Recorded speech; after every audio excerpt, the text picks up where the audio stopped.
I'm a strong believer of what Nelson Mandela said, that everything is always impossible until someone does it. Well, I'm going to be the one, I said to myself, I'm going to do it and I'm going to show it to them. Maybe it has never been done before. That's perfectly fine with me. But I'm going to do it. Everything I ever did, the thing that I heard out of people's mouth was, that's impossible. That can't be done. Or no. I remember when I wanted to be a bodybuilding champion, including my parents and everyone else around me, said this is impossible. Why don't you become a ski champion? That's what they do in Austria. Or a bicycle champion, they do some track and field. You can't be a bodybuilding champion. That is exactly what I heard, and of course I proved to the people that it can't be done. So whenever someone said to me, it can't be done, I heard it can be done. When they said no, I heard yes. And when they said it's impossible, I heard it is possible. So this is why I say don't listen to the naysayers. We have so many of those people that say no and you can't do it, it's impossible. That is okay because we just turn off, as I said earlier, and we listen and we hear the no being a yes. You can't do it, you can do it, and all of that. So that is possible to do that amongst all the negative people around you. But I didn't listen to those losers. I didn't listen to them at all. It's just the reality of it is that you cannot listen to the naysayers. So this is a very important lesson for all of you. So when someone says, no, this is a stupid idea, you in your mind, you don't have to say it, but in your mind just say to yourself, fuck you, you're an asshole.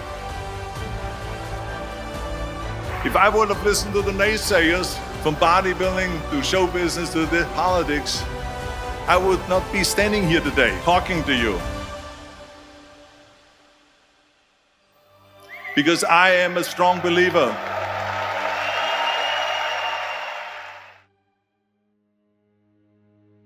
I felt that I was born for something special, for something unique, for something big. So I was searching. Then one day I went to a bodybuilding magazine that had Reg Park on the cover. I read that and I said to myself, wow, this is the blueprint for my life. This is exactly what I want to do. I want to become a bodybuilding champion just like Reg Park. I want to get into movies just like Reg Park. And I want to make millions of dollars and be rich and famous just like Reg Park. Do you know how great it felt that I knew where I was going? Imagine the majority of people don't know where they're going. I knew where I was going, that I'm going to become this bodybuilding champion just like him. So I knew where to go. So people always ask me, they say, why is it that you're working out so hard?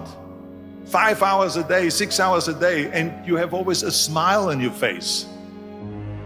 The others are working out just as hard as you do, and they look sour in the face. Why is that? And I told people all the time, I said, because to me, I'm shooting for a goal. In front of me is the Mr. Universe title.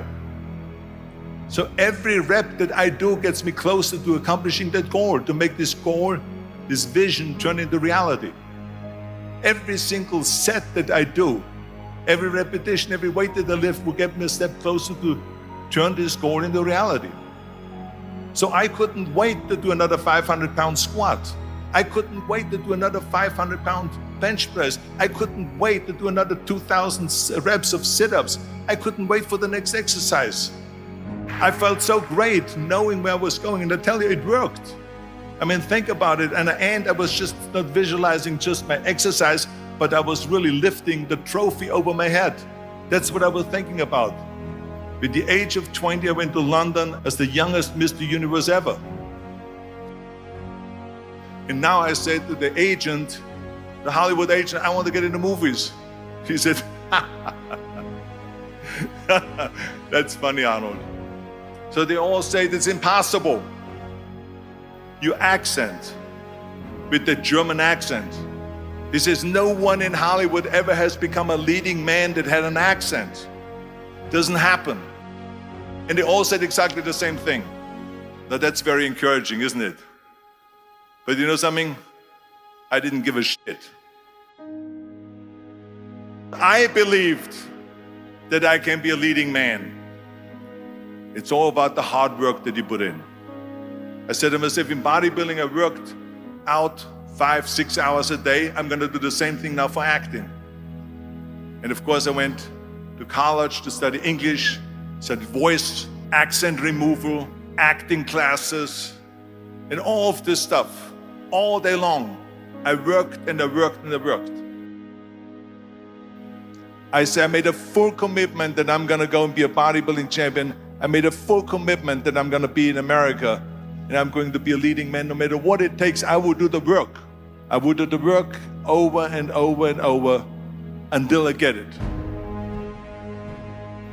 What is if I fail, then I don't have anything else?